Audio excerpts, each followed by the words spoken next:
Eu acho que a minha primeira lembrança de vida judaica é a minha primeira lembrança de vida, né? Porque o judaísmo sempre foi muito presente, mais do que presente, ele é o que eu sou. Então, eu não me lembro de vida que não seja a vida judaica, né? Eu, com 2 anos, entrei no colégio israelita, né? Então, eu acho que foi a primeira vez que eu me lembro de ter ingressado em uma comunidade judaica, né? Mas eu fiz Simchat Bat, eu nasci num lar judaico, eu sou de dezembro, então eu com poucos dias de vida fui para Capão da Canoa, que é a praia no litoral gaúcho, que era caracterizada pela comunidade judaica. Então toda a minha vida foi centrada nisso. É difícil eu discernir o que é lembrança da vida judaica e o que é lembrança de vida, né? Porque as duas coisas são uma coisa só. A minha vida é uma vida judaica.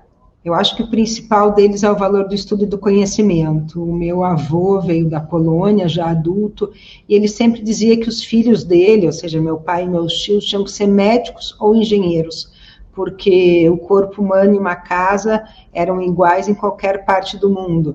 E o que ele queria dizer com isso era que o conhecimento segue com a gente, né? Ele, como imigrante, ele sabia que as coisas da Polônia tinham ficado na Polônia, mas o que ele era, o que ele tinha absorvido de conhecimento, ficava com ele em qualquer lugar que ele fosse. E esse sempre foi uma coisa muito importante na minha família, né? A questão do estudo e do conhecimento, né? Que é pelo estudo e pelo conhecimento que você se viabiliza enquanto ser humano. Eu acho que esse é um ponto fundamental no que veio a ser a filosofia da minha família, né? Eu lembro que meu pai nunca admitiu que a gente não tivesse ensino superior, que nós seríamos independentes depois do ensino superior, porque o ensino superior seria aquilo que nos habilitaria para a vida adulta, né? E isso vem dessa ideia do meu avô de valorizar o ensino e o conhecimento.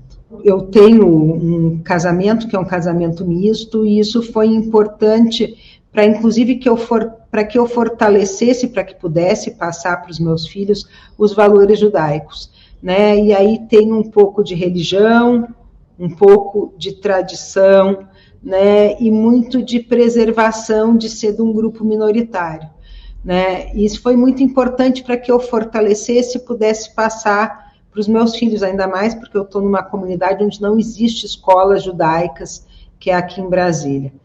E é muito importante que a gente ensine as tradições, a religião, mas principalmente a história do povo judeu, né? Nós vivemos um momento, e esse momento de hoje, com uma guerra no mundo, um momento de intolerância, e todos esses momentos são oportunidades para que a gente mostre o que aconteceu com o povo judeu, né? Como ele sobreviveu até hoje, e como muitas vezes ele foi injustiçado, ou foi diminuído na sua quantidade física, como aconteceu no Holocausto, né? E mostrar que tudo isso, ser diferente, é ter uma responsabilidade maior na transmissão dos valores e na transmissão da tradição.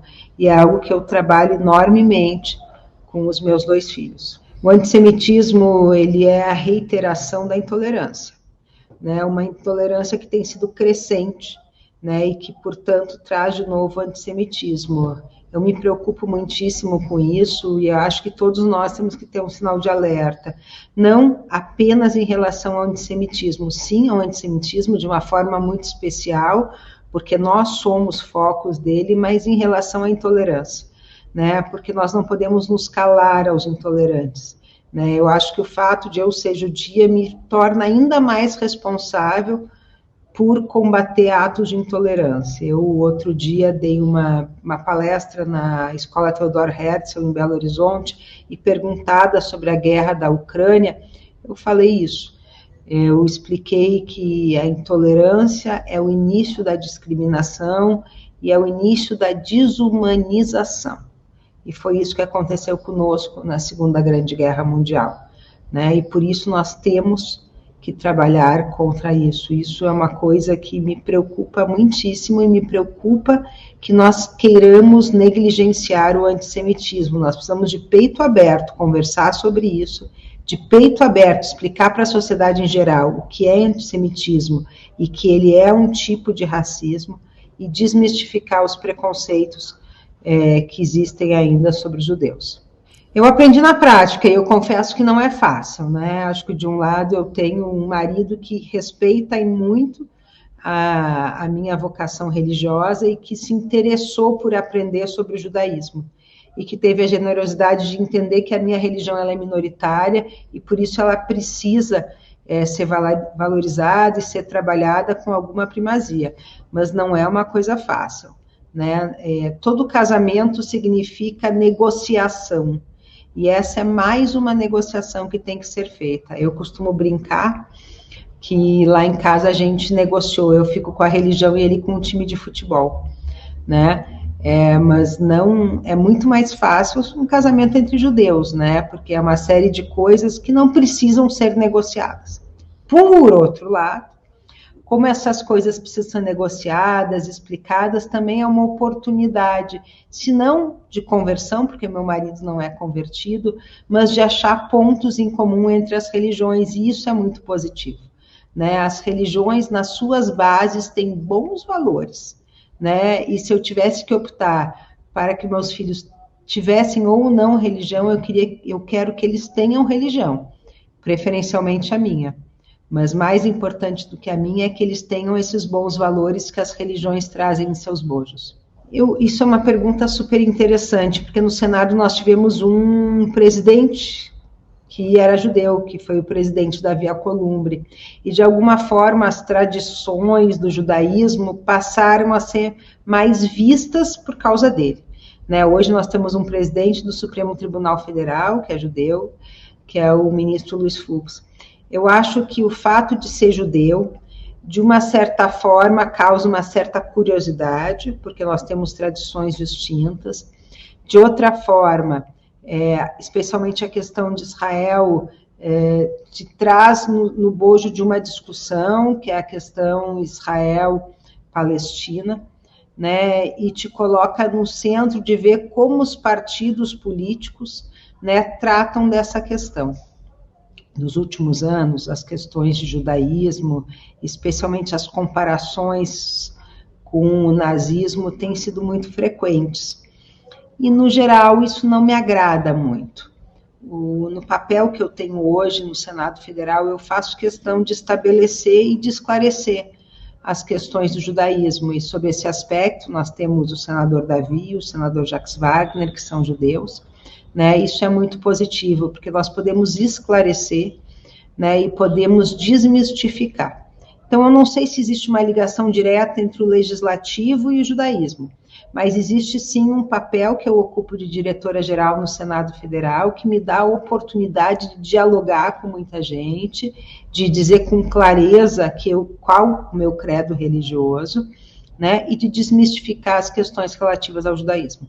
Eu acho que a religião é uma coisa muito importante para o Estado brasileiro, ainda que ele seja laico. Quando nós estudamos a cultura brasileira, as questões religiosas aparecem com muita primazia, né? E é algo que me parece não estar completamente claro, né, para essa sociedade brasileira. Eu acho que existe uma dificuldade em lidar com a questão do Estado laico, né? No entanto, me parece que se o Estado brasileiro valoriza as questões religiosas e as questões de fé, isso não precisa ser obrigatoriamente ruim, desde que nós aprendemos a respeitar todas as fés e todas as religiões. E aí vai se misturar um segundo aspecto, que é a questão das questões de raça, né? A importância de valorizar também as religiões de matrizes africanas, não só na história brasileira, né, como na cultura brasileira, porque uma vez que somos um povo que valoriza a religião, que ótimo, mas que sejamos tolerantes com todas as religiões, né, e aí eu não estou vestindo só a minha carapuça de ser uma mulher judia, né, mas eu acho que nós precisamos valorizar todas as religiões, porque elas forjam, sim, o que o Brasil é, e as religiões de matrizes africanas têm uma enorme importância em relação a isso. Eu sou sempre favorável à participação política, sobre todos os aspectos de todos nós.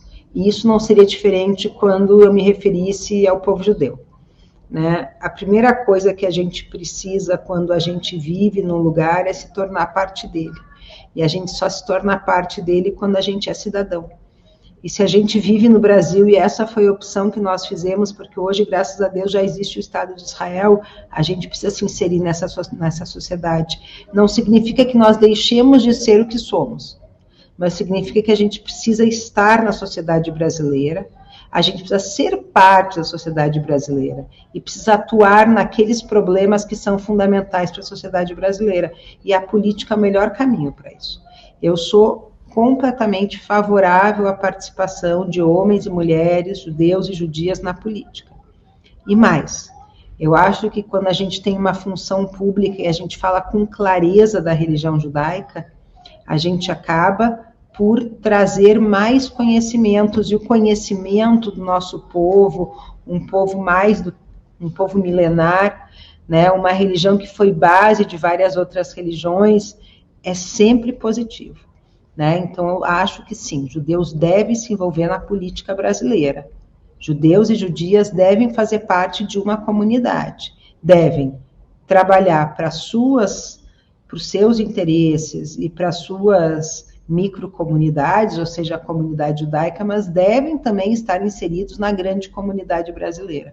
E isso só beneficia a nós, porque nós podemos contribuir para a sociedade da qual nós fazemos parte, e ao mesmo tempo podemos nos tornar conhecidos e naturalizar as nossas culturas, os nossos hábitos, as nossas tradições. Novamente, eu acho assim, que a gente tem uma visão de quem está de fora de Israel. A minha irmã mora em Israel e ela vive estas questões do conflito no seu dia a dia, e, portanto, eu vou falar aqui de um posicionamento que talvez não seja o melhor lugar de fala, né? De falar de quem está de fora, de quem não está vivendo o dia a dia de uma situação bastante peculiar. Mas no meu modo de ver e no que eu acredito como valores, o valor da paz, do entendimento, do diálogo deve ser o valor preponderante. Se você me perguntar se isso é possível na realidade do Estado de Israel hoje, eu não sei lhe dizer. O que eu posso lhe dizer é que eu acredito que os esforços têm que ser nessa direção. Talvez bastante impactada pelo que a gente tem visto da guerra, da invasão na Ucrânia, né? Os caminhos dos conflitos são sempre caminhos que envolvem inocentes, são sempre caminhos que envolvem perdas, e são sempre caminhos que envolvem mágoas, né? E durante a minha vida, eu me convenci que não é o melhor caminho. Se isso é romântico, se isso é a opinião de alguém que está fora do Estado de Israel, pode ser, porque como eu comecei na minha resposta, eu não vivo o dia a dia do Estado de Israel e, portanto, o meu posicionamento é um posicionamento de quem não vive uma realidade. Eu acho que o Estado de Israel ele é um Estado democrático, no meio de várias nações que não têm a democracia como uma primazia. Ele é um Estado participativo, ele é um Estado estabelecido, e as decisões políticas que o Estado de Israel toma são autônomas e devem ser respeitadas. Olhando aqui de longe, aqui de fora, eu só posso desejar paz. Paz para Israel, e paz para o nosso Brasil, e paz para todo mundo. Né? Agora, os caminhos para essa paz são os caminhos de quem está lá, sabe trilhar de uma forma melhor do que eu, que estou aqui de longe. Se eu pudesse deixar uma mensagem para todos e para todas, judeus e judias que me escutam, eu acho que todos nós temos um compromisso de interagir com a sociedade e de mostrar o que é o judaísmo, né? Para desmistificar o que muitas vezes as pessoas acham da nossa religião, inclusive para fazer cair os preconceitos que nós ainda somos vítimas. Preconceito e desmistificação se faz com diálogo e com educação. E todos nós que estamos em posições públicas, que interagimos, que temos colegas que não são judeus, que vivemos numa sociedade que é, em sua maioria, não judia, podemos fazer isso.